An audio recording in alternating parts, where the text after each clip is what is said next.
Murder at midnight.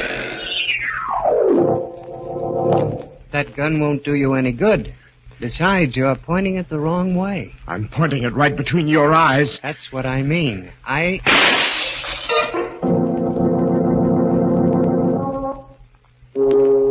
Midnight. The witching hour when the night is darkest. Our fears the strongest. And our strength at its lowest ebb. Midnight. When the graves gape open and death strikes. How? You'll learn the answer in just a minute in Wherever I Go.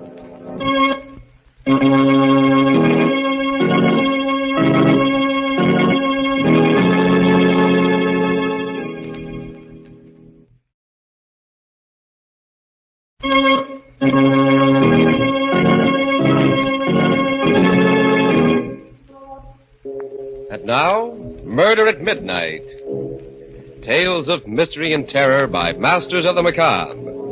Our story, A Study in Crime and Retribution, is by William Morwood. Its title, Wherever I Go.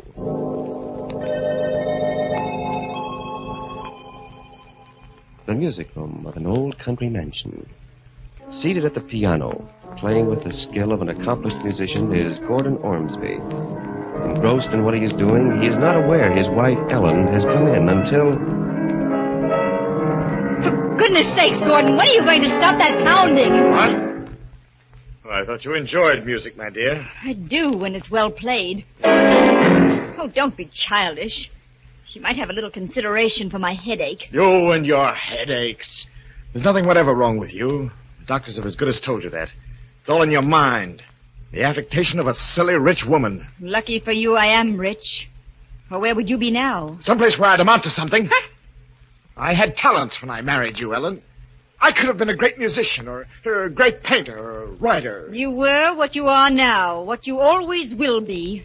A dilettante, a dabbler. It's your money that ruined me, softened me up, robbed me of my ambition. If you hate my money so much, there's nothing to prevent you walking out on it. I will. Someday. Not if I know you. You'll stick around as long as I have a penny left.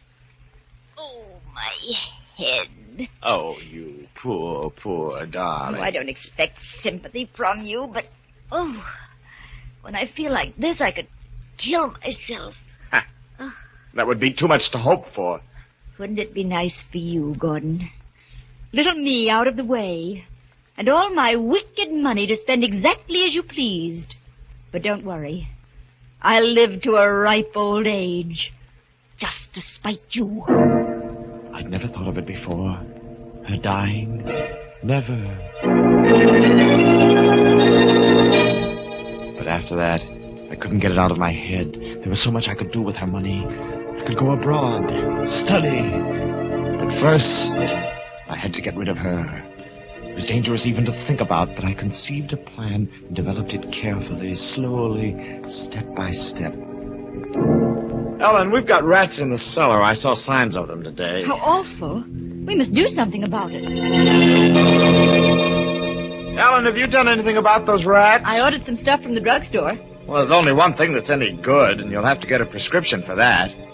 Arsenic.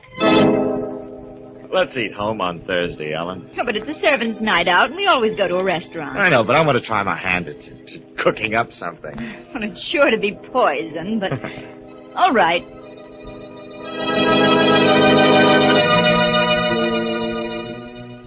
We ate dinner at home on Thursday, the two of us alone together. Afterwards, Ellen complained of a headache and went up to her room. I followed a little later. This is a surprise. I brought you a cup of cocoa, my dear, to help put you to sleep. That's suspiciously thoughtful of you, Gordon. I'm afraid it's still too hot to drink. I'll put it down here.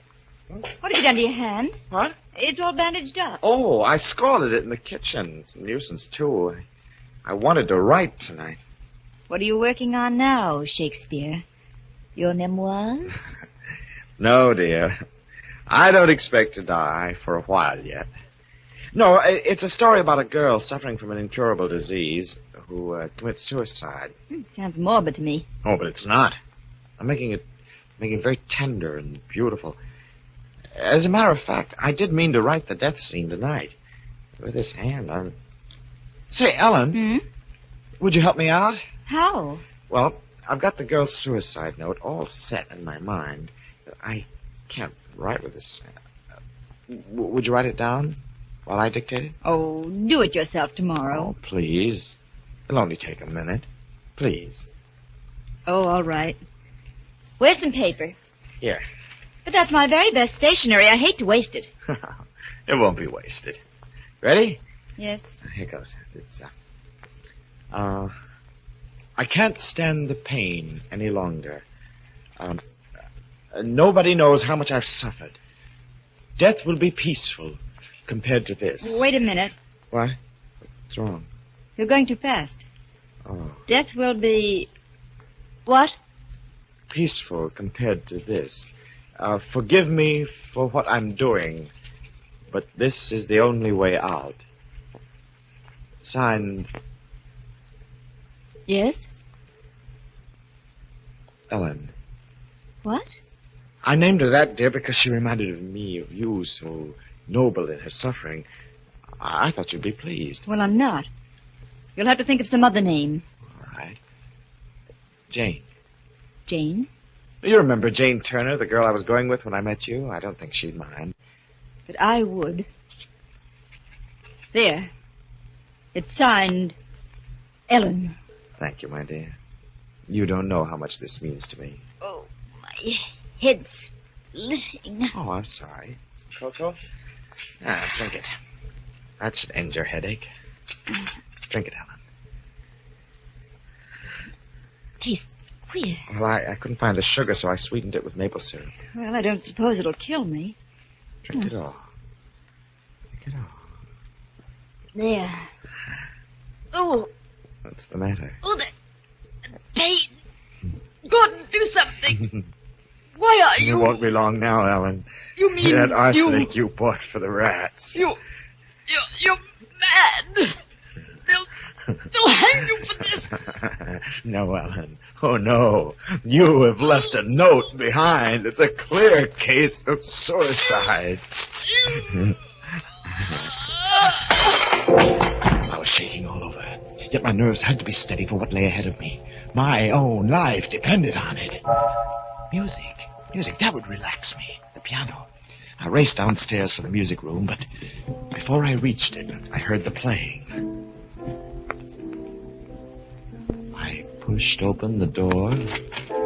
A man was sitting there. A man I'd never seen before, but who was somehow vaguely familiar. Hello. Who are you? Don't you know? Well, of course not. What are you doing here? There was nobody at the piano. I didn't think you'd mind. Well, I do mind. How'd you get in? The door's locked. Is it? I didn't notice.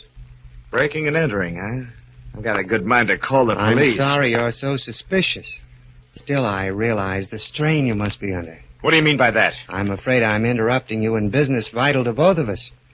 I'll call again some other time. No, wait. You can't leave like this. At least tell me your name. I have many different names. When the time comes, you can call me by any one of them. Goodbye. I put the stranger out of my mind. Too much depended on the telephone call I had to make. A single slip-up now, and a rope was waiting for me. I dialed with shaking fingers. Dr. Sampson, this is Gordon Ormsby. You must come at once. Ellen is dead. I think she's taken poison.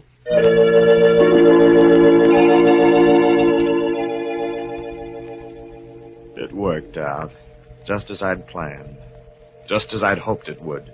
The doctor's visit, the police, the inquest, no false moves, no suspicions. I became the sole inheritor of a large estate and a free man. I moved out of the old house and into a hotel suite in town. I don't know when it started to happen, but I first knew that something was wrong when my fingers would no longer obey me at the piano. Nothing but count. Or rather, nothing but discords. I decided that my nerves were overstrained, that I needed a rest. I figured a trip somewhere would do me good. I went to the telephone to order my car brought around first thing in the morning, but before I picked up the receiver... Yes? I'm going with you, Gordon. Who is this? Your friend. I'll see you first thing in the morning. But... Number, please. Operator, you cut me off. I was making a very important call. There must be some mistake, sir. There was no call on your line. I didn't wait. I couldn't. I packed that evening. I slipped a gun into my pocket. I left the hotel. By 11 o'clock, I was far out in the open country, driving west. The night was pitch black, and every mile I burrowed further into the darkness. Then suddenly, a terrible conviction came over me. I knew I wasn't alone. I'm coming up front now, Gordon. You! I said I was coming with you. When did you get in this car? I've been here right along. You drive well, Gordon. A cool head and a steady hand. But then you had to have them, didn't you? What does that mean? I was just thinking out loud. The money's nice, but music means a lot too, doesn't it?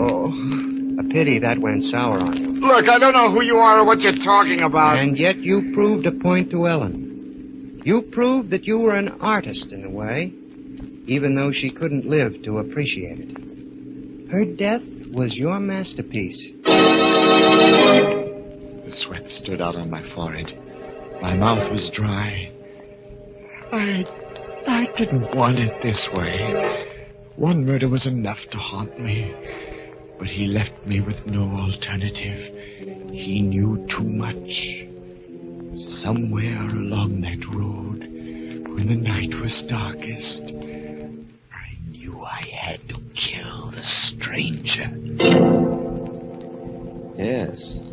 The mysterious stranger seems to know a great deal.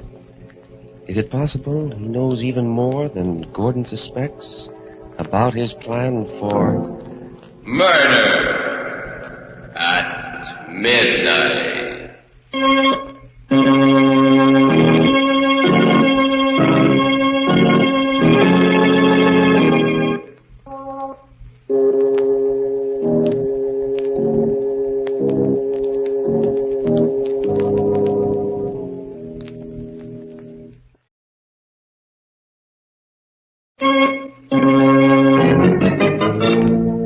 And now here is Gordon Ormsby to continue our story. I knew what I was looking for. A lonely stretch of road with no sign of life. At last the headlights found it. A valley with trees growing down to the edge of the road. The stranger seemed asleep, but he stirred as I jammed on the brakes.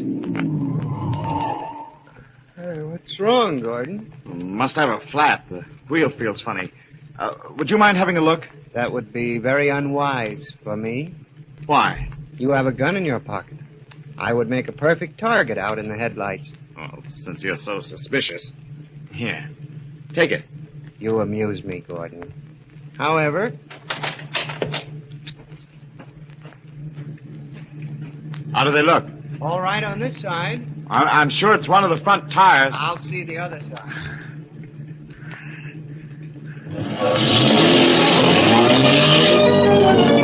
I got him. He was standing squarely in front of the radiator when I got him. Just to make sure, I backed the car over his body.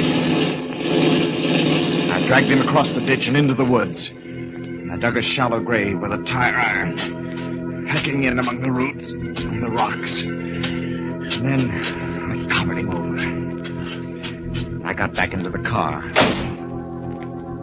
I needed a drink. And when I came to a juke joint along the highway, I stopped.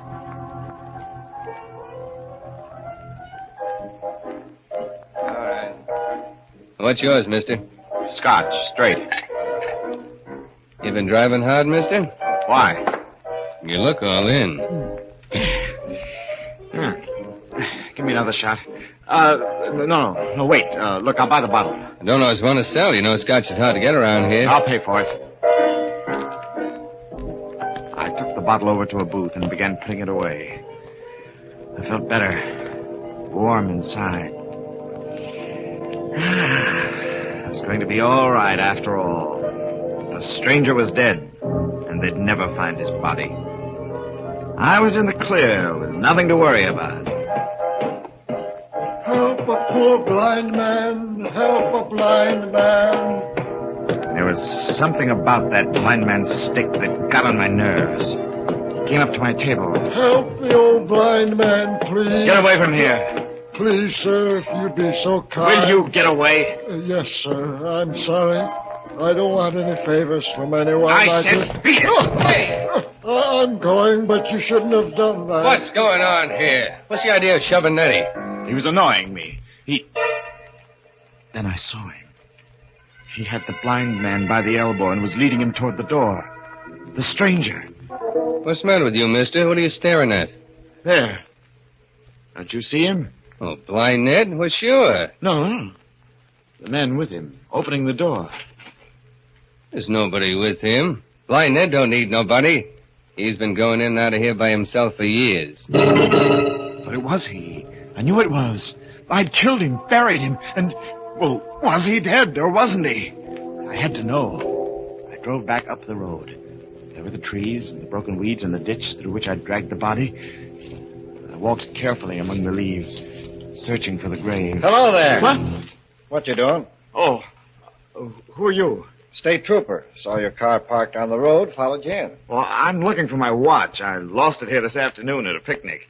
I didn't realize it until I got home, so of course I turned around. Sure. I'll help you. Oh, no, please don't bother. No bother. I got a flashlight here. Well, it's awfully nice of you, but I don't think... Hey, what's this? What? Where? Ground's all scraped up into a... Looks like a grave. Oh, what would a grave be doing here? That's what I'd like to know. Give me a hand, will you? Fresh dirt and rocks digs easy. Well, What's the matter? Scared? Oh, no. It's just I'm down to the bottom anyhow. Oh. Well, I'll be... What is it? It's a grave, all right. But if there was ever a body in it, it's gone now. I had only one idea after that. To get away. To get away as far away as possible. I drove like a wild man the rest of the night and all next day, stopping only for gas. Finally, I just couldn't drive any farther. I stopped at a small hotel, went up to the desk to register.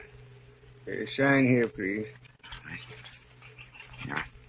I'm driving across country, and I've got to start first thing in the morning. Certainly, Mr. Ormsby. Ormsby. What time would you like to be called? At daylight.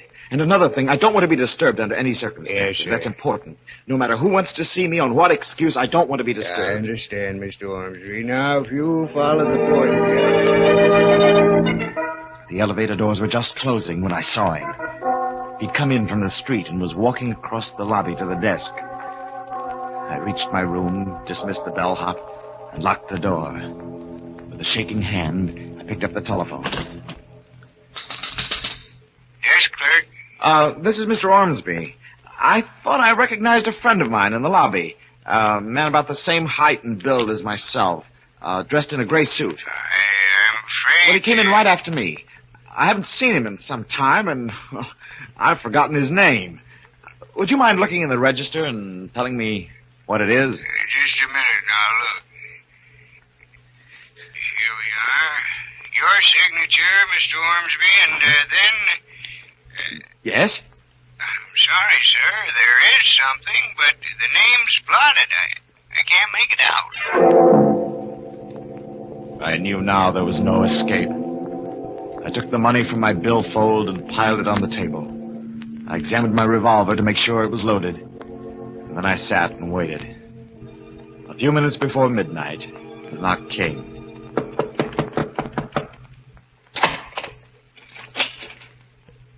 Come in. Hello. You act as if you were expecting me. I was. The only thing I'm not sure about is what you want.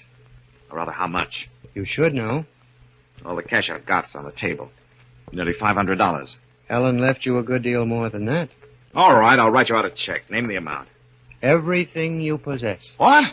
You're crazy. Do you honestly think, after the risks I took, the risks I'm still taking, I'd give everything away to a cheap blackmailer? Murder is an expensive hobby, Gordon. Well, not that expensive. If you want to be reasonable, say $50,000. I'm afraid there's no compromise. And I'm not just talking about money. Listen, this is your last chance. 50,000 or Or what, Gordon? you don't leave this room alive. You tried to kill me once before. Remember? I lost my head. The car only stunned you, and I didn't make sure that you were dead. It'll be different this time. It's always going to be different, isn't it, Gordon? When you disposed of Ellen, you were going to lead such a rich, beautiful life. But what happened to it? Your music went. You couldn't play. Shut up. And then your heart went. You struck out at an old blind man. Listen, you. There isn't very much left now, except your mind. And that's starting to go, too. Sometimes you see me, sometimes you don't. I see you now, large as life. But do you see this? That gun won't do you any good. Besides, you're pointing it the wrong way. I'm pointing it right between your eyes. That's what I mean. Well, you...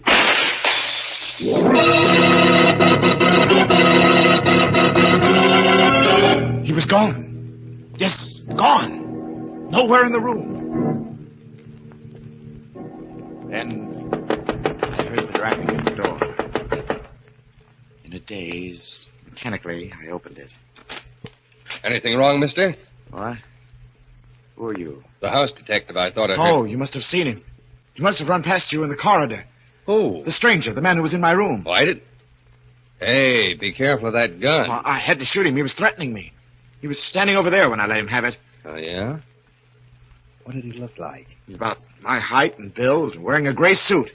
Like the one you're wearing? Huh? Oh, yes. I thought so. Look, At what? the mirror. You shot at your own reflection. You mean... Now do you know who I am, Gordon? There, didn't you hear him? Hear what? What are you talking about? No. No, you wouldn't hear. Only I would. And now I do know who and what he is. I know why I couldn't escape him. Here, take this gun. I want to give myself up. Give yourself up. My name is Gordon Ormsby. I killed my wife. I poisoned her. I made it look like suicide, and there never was any trial. Oh, I get it. Sure, It was a perfect sure. crime. At least I thought it was a perfect crime until he came into the picture. Now, don't you worry about it one bit, Mr. Ormsby. You just Wait a come minute. along with Wait me. a minute. You think I'm making it up? That I'm crazy, don't you? No, You do no. think so. But it's true. Every word of it. Sure, I got a good friend who's a doctor. You tell him all Doctor. about... No. No, he won't believe me either. Nobody will believe me. They'll all think that I'm mad. Oh, don't you see? That's why I have to give myself up. Because that's the only way I can get away from him. If you hang me. But if you don't... They won't, Gordon. They'll put you away. And wherever you go, I'll be there, too. Remember that? Wherever you go.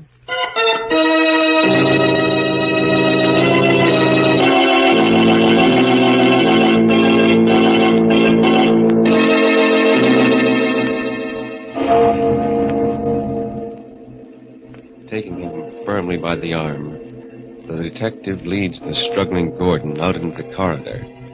A corridor that grows darker and darker until it is completely black.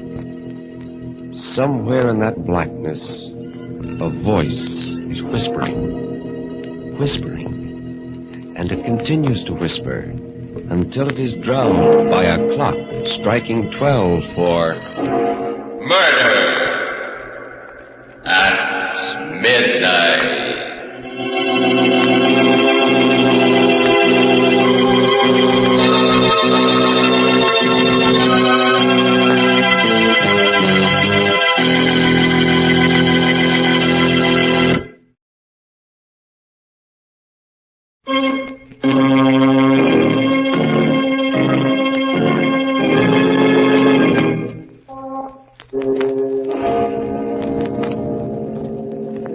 Remember to be with us again when death whispers softly in the night and the clocks strike 12 for murder at midnight. The part of Gordon Ormsby was played by Barry Kroger. With music by Charles Paul, Murder at Midnight was directed by Anton M. Leader.